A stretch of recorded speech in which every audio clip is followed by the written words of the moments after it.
Hello students, welcome to my channel Science and Engineering Knowledge Academy.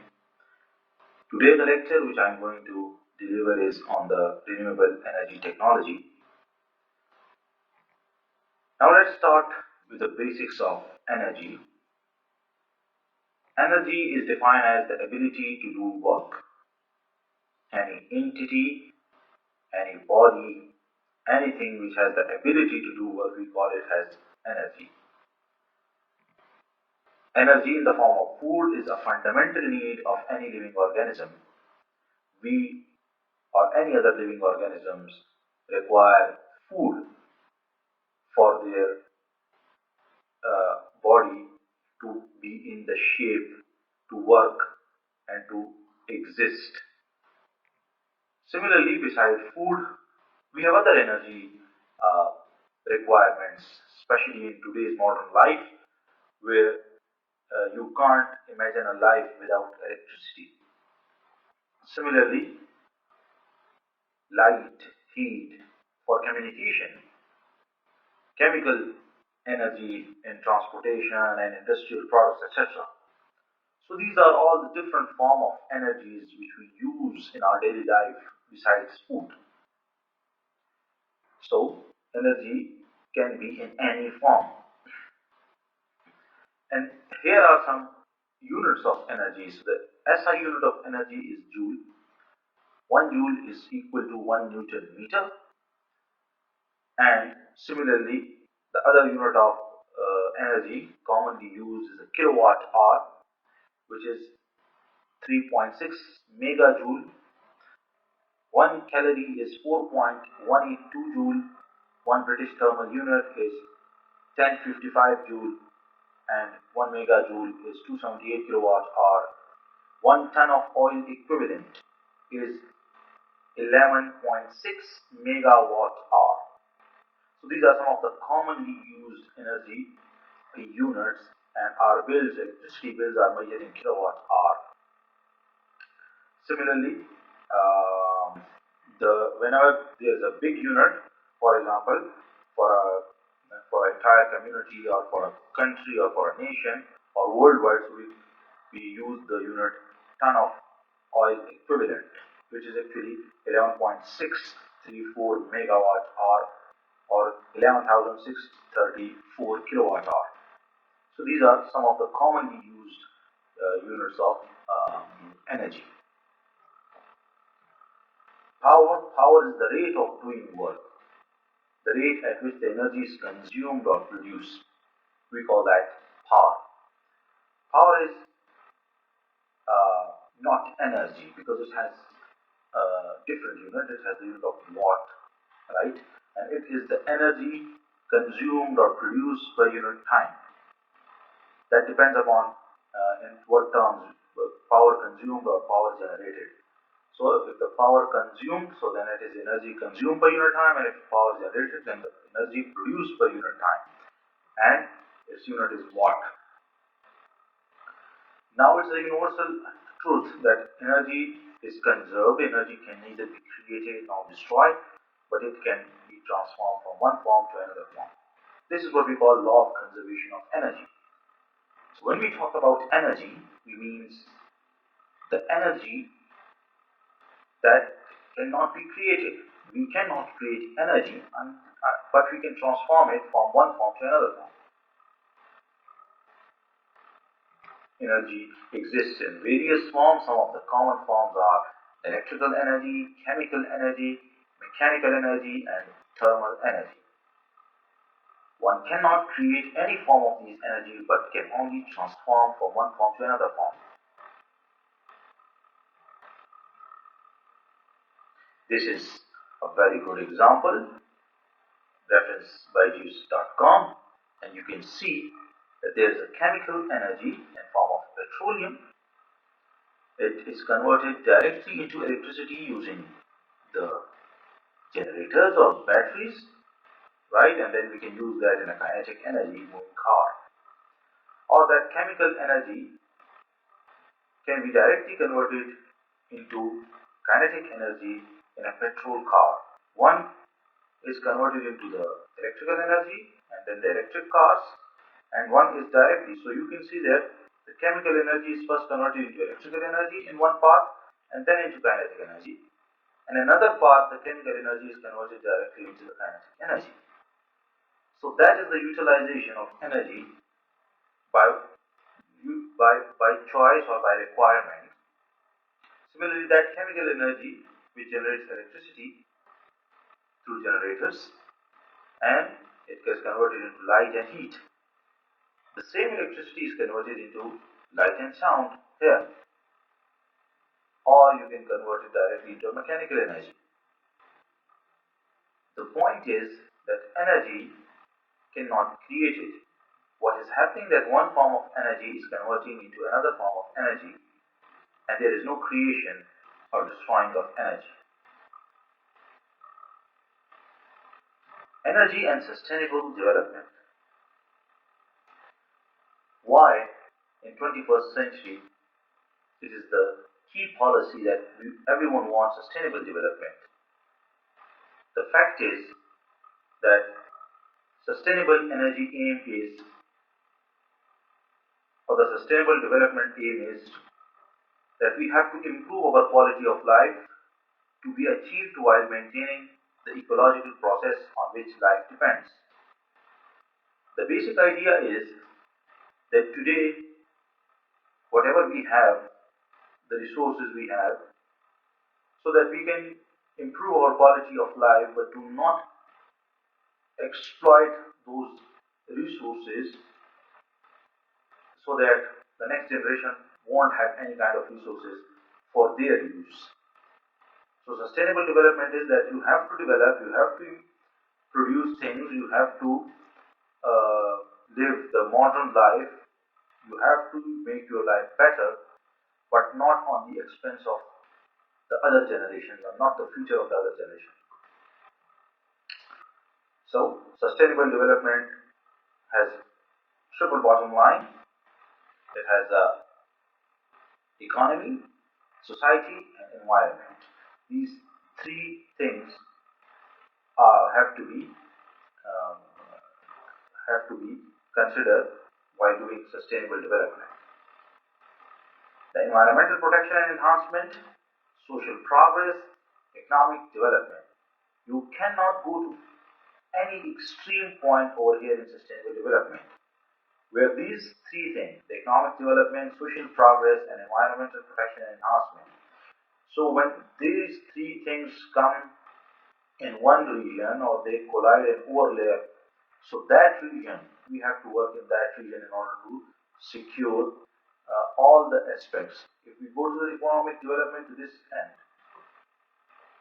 but not the social progress, not the environmental protection, that would not be sustainable development. So for sustainable development, it is very important to keep all these three aspects overlapped in a region, and this is that region, right? A triple bottom line is a progressive business aim to report a positive triple bottom line, i.e., a positive contribution to the economic, social, and environmental well-being of the community in which they operate. That's the basic goal of the sustainable development, triple bottom line. For sustainable development, we need energy resources that are abundant, which means infinite, reliable, continuous, cheap, free, and clean, environmentally safe. It's very important. It's very important. You have to note it that for sustainable development, we need energy, obviously. And those energy resources should be abundant, should not deplete.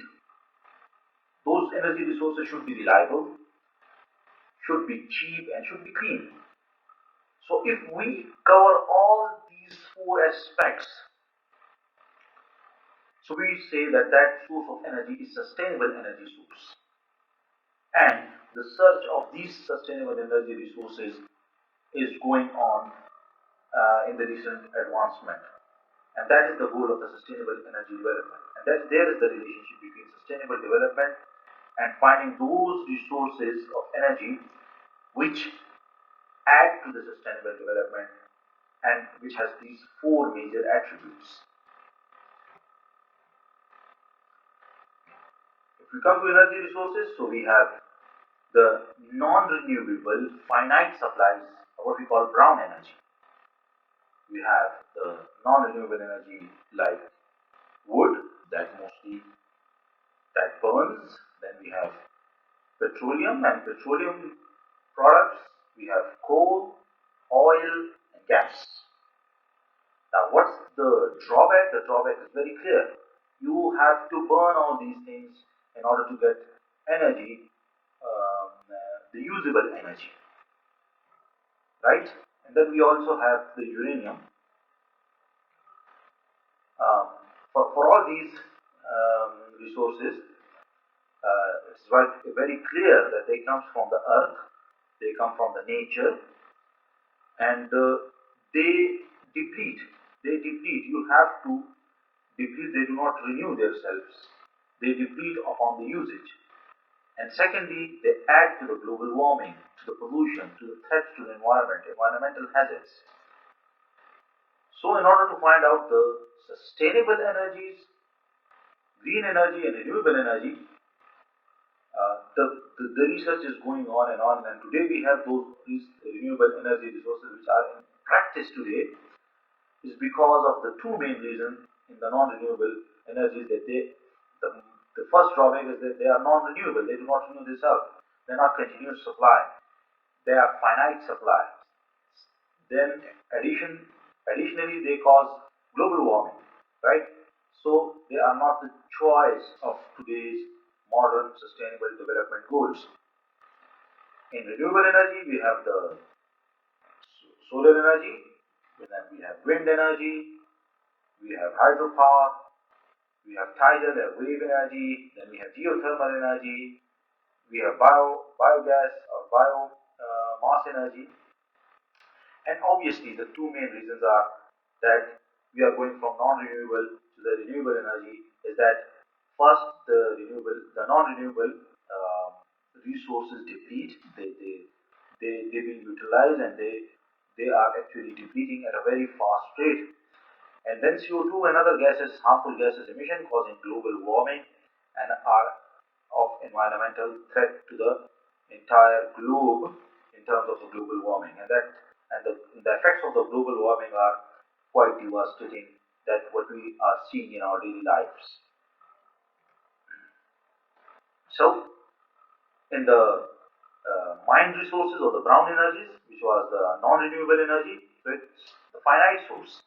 And then those sources are always there unless and until you connect a device to it. If you close this switch, that energy will be used. If you do not close this switch, that energy will always be in there, will always be stored. But on the other hand, the natural environment where the green energy, if you use it or not, for example, sun energy, if you use the sun energy or not, if you do not want to use this energy, it will go into the environment, right? The renewable energy. So why not to take a loop? Because if you use it or not, that energy is going to be generated and that is going to be sunk in the environment. On the other hand, if you do not close this switch, the energy or the resources are not going to sink into the environment. So if that is continuous supply that is going on unutilized, so why not put a switch in it over here, utilizes through some device, use it and then send back into the environment, and that is how you will get the utilization of the natural energy. And if you do not use this loop, so it will go on. The ABC path will go on because it's the natural process. Sun will rise, sun will be there, and you would not be able to harvest that solar energy, so it will go into the environment. So why not to harvest it? And it's a renewable form, continuous energy. On the other hand, as I have mentioned, that if you do not use them, they're not going to deplete at all. They're not going to go into the environment. So it's very important to note. Now the global electricity production by source.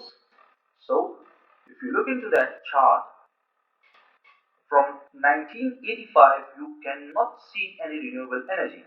There was a 10,000 terawatt hour electricity production, and of which there is no renewable energy. But if you come from 2000s, you can see the world is shifting from non-renewable energy to renewable energy, and that is where it has been found and it has been concluded in 2000, early 2000s, that we need some other resources that are renewable and that have all those four aspects which I have already discussed.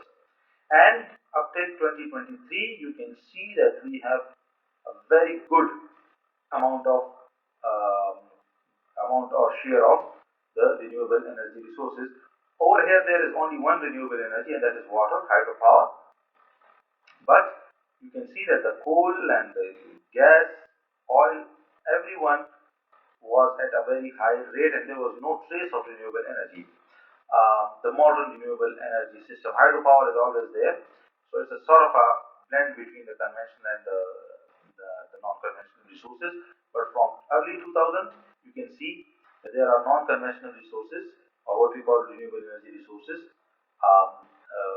in a quite big amount in 2023. You can see.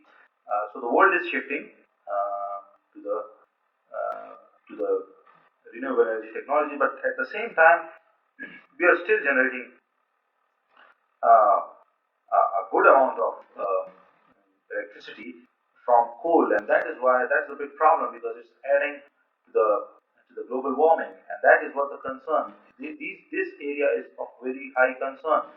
So we have to increase this mix in this energy chart. If we increase the ratio of these alternative resources into this energy mix, so then we will be able to encounter the global warming challenges. In reference to Pakistan, again, if you see, so in up to 2015, we didn't have any coal in our energy production by source, but obviously from 2016 onwards, when we had that coal, so we developed the coal thermal plants, and we tried to produce electricity from the coal. So Pakistan has used the hydropower, right, from the very start, from the very beginning, and it's from 2000. So in 2000, Pakistan was not even close to the any kind of addition of the alternative or renewable energy sources. But from 2003 onward, you can see a slight chart over here, but that is not enough. If you see here, the wind, solar, and bioenergy, so very, very small share even in 2023. So we have to do a lot in this area. Pakistan has to do a lot in this area because if you can see, so the gas share is quite large, quite big over here. The good thing is that the Pakistan has utilized the nuclear energy, and they are focused on the nuclear energy harvesting as well. Hydropower has been improved quite, but the other sources, wind, solar, and bioenergy, Pakistan is capable to basically increase these resources, have the potential and the raw and the environment. The energy mix is the energy mix or environmental energy mix is very good if you look into the math and the statistics, but the utilization is quite small even till 2023. We have to improve this. Pakistan needs to improve this.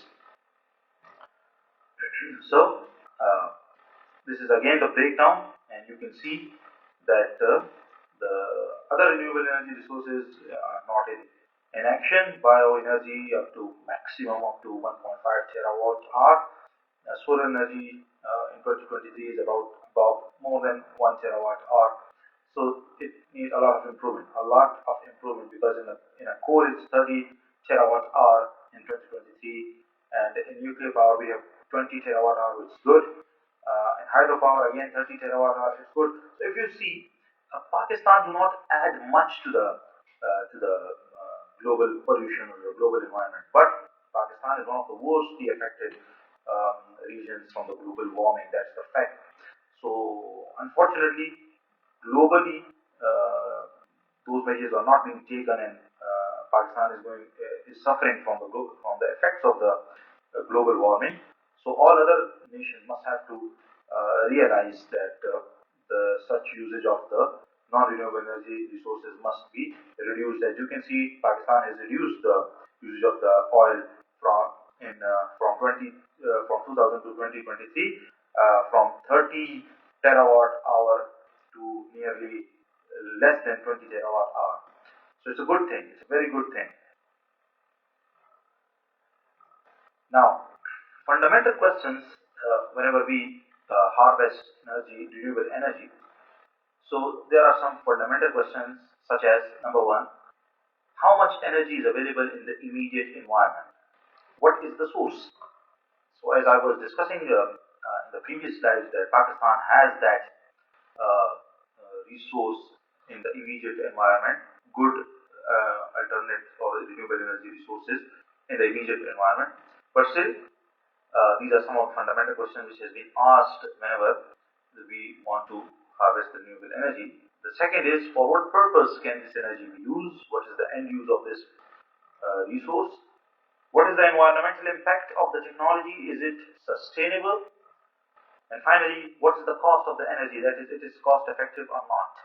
So these are the four fundamental questions which are asked whenever we are trying to harvest a renewable energy resource. So, scientific principle of renewable energy harvesting. So there are three fundamental requirements and consideration. Number one, identification of the appropriate energy currents, dynamic characteristics, and quality of supply. So whenever we are going to harvest renewable energy resources, so we are going to do some we are going to go through some scientific principles and scientific approach. And the first step would be identifying identification of the appropriate energy currents. How? So if you look into this diagram, so there are basically three sources. One is sun, then the earth, from earth and from planetary motion we have some sort of energies, right, which are naturally available in the environment. From sun we have solar radiations, from earth we have the geothermal, and from planetary motion, gravitation and orbital motion, we have the other we can utilize these motions of these energy resources as well. From solar radiation, if you see, so 120,000, and the units are gigawatt, right? Terawatt. So it's 120,000 terawatt is being absorbed on Earth, out of which 80,000 terawatt hours is being utilized, can be used as sensible heating, 40,000 in latent heat and potential energy, 3,000 in kinetic energy, and 300 and then 100 in photon processes. So if you see, so it's a very good mix. And again, from the geothermal motion, from the geothermal of the Earth, we get the heat energy, which is 30 terawatt hour, and from the gravitation and orbital motion, only 3 terawatt hour in terms of tidal motion. So obviously, the main source is over here in the solar, and due to this solar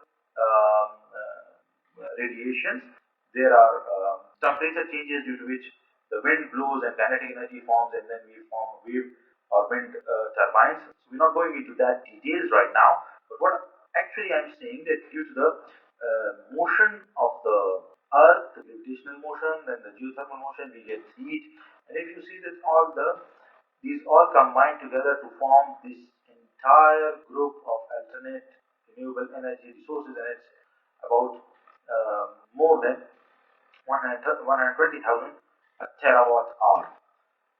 This sensible heating includes solar water heaters, solar buildings, solar dryers, ocean thermal energy, and the latent heat is hydropowers, kinetic energy, wind and wave turbines, photon processes in biomass and biodiesel or biofuels, photovoltaics, of course, photons, photovoltaics, geothermal energy, the thermal power plants, tidal energy resources, and tidal currents. So these are all the alternative or the renewable energy resources. So this is the currents, and we are going to find out through different methods that which how much energy or how much the environmental energy current is available in a particular region where we want to utilize that energy. So, whichever is in the maximum, whichever is readily available or available in a huge quantity, so we will go for that option. If a kinetic energy is available, so we will go for wind option. And obviously, there are two other factors which we are going to discuss in a while, and that is the dynamic characteristics and quality of supply as well. But for identification of appropriate energy currents, we have to go through this diagram and some sorts of calculations.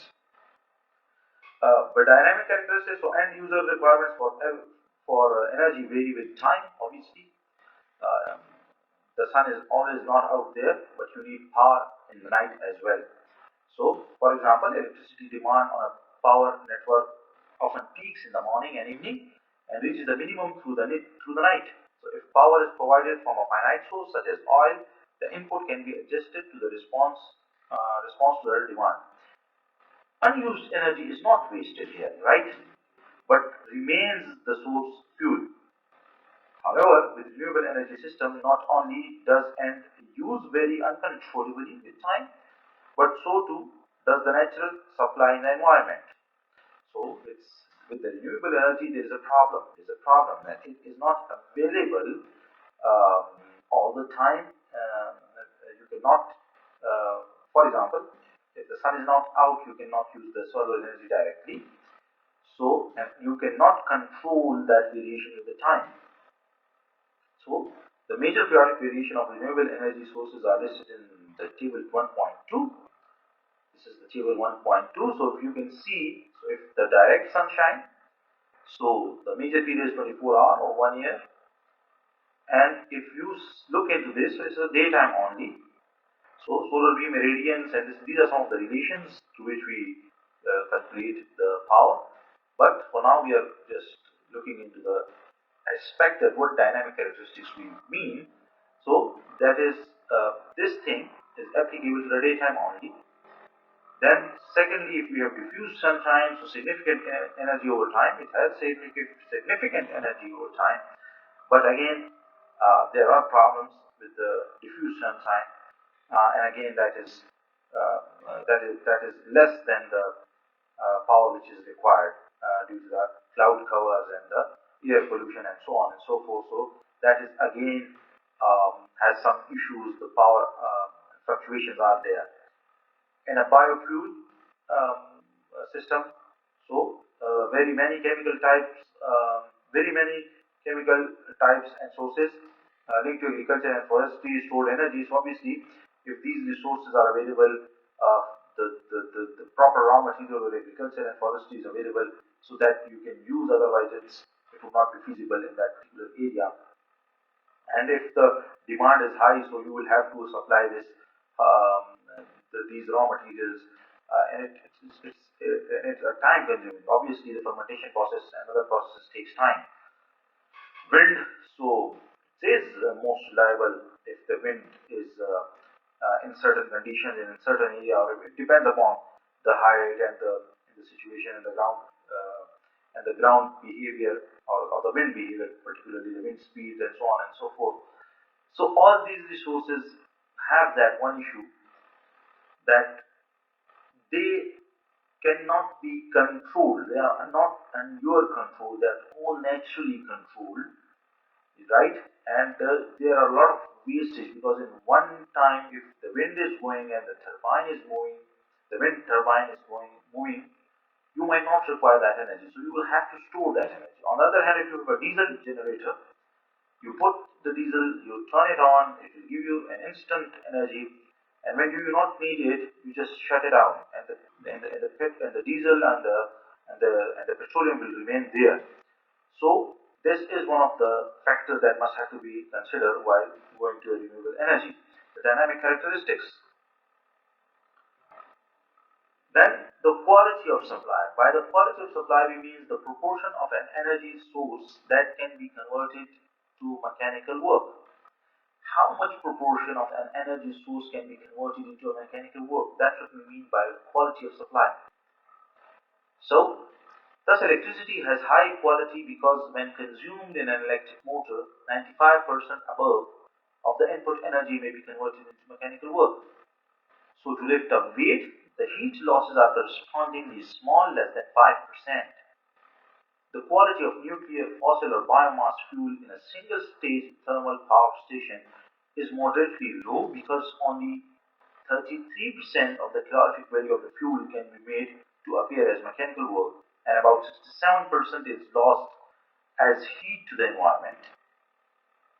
So you can see that at one end the electricity is of very high quality, but on the other hand, if you look into the fuel powered thermal power plant, these are single stage thermal power stations, so they are moderate because they only 33% of the calorific value of the fuel can be converted into mechanical work, and 67% is lost in heat. In the one case, there is less than 5% lost in terms of heat. And on the other hand, we have 67% loss in heat. So if the fuel is used in a combined power station, for example, methane gas, so this quality is improved. Now, the same if you use the combined power cycle, so the efficiency has been improved to 50%. Then there is a 50% loss, so and 50% utilization. It is possible to analyze such factors in terms of thermodynamic variable energy, defined here as the theoretical maximum amount of work obtainable at a particular environmental temperature. So, what is the quality of supply? So, the supply is that how much energy, how much maximum amount of work we can obtain at a particular temperature or at a particular environmental phenomena, for example, wind speed input. And obviously, we will go into the average details because uh, if we are because naturally the wind or the solar is not available all the time in a particular region. So, types of supply could be mechanical supply, as you have seen. It can be heat supplies and it can be photons process. So, the types of these supplies, which we are talking about, the quality of supply. So, the supply types could be three: mechanical supply like hydropower, wind, wave, and tidal power. Heat supply could be biomass combustion and solar collectors. And photon processes involve photosynthesis, photochemistry, and photovoltaics. So these are the three types of supplies. Hydro supplies, they are mechanical supplies, wind, waves, and tidal power. And heat supplies, biomass combustion, and solar collectors. And photon processes involve photosynthesis, photochemistry, and photovoltaics. So these are the three types of supplies. Thank you so very much for watching this lecture. Hope you liked it. Some of the details are missing in this lecture that we will be going to discuss in the coming lectures. More and more detail will be added to this. It was just an introductory lecture to the renewable energy technology. More efforts will be made in the next lecture to elaborate all those things which has been just introduced in this lecture. So for that you have to share, like and subscribe this channel. Hit the bell icon so that you can get the notification on time. Stay tuned. Thank you. Bye-bye.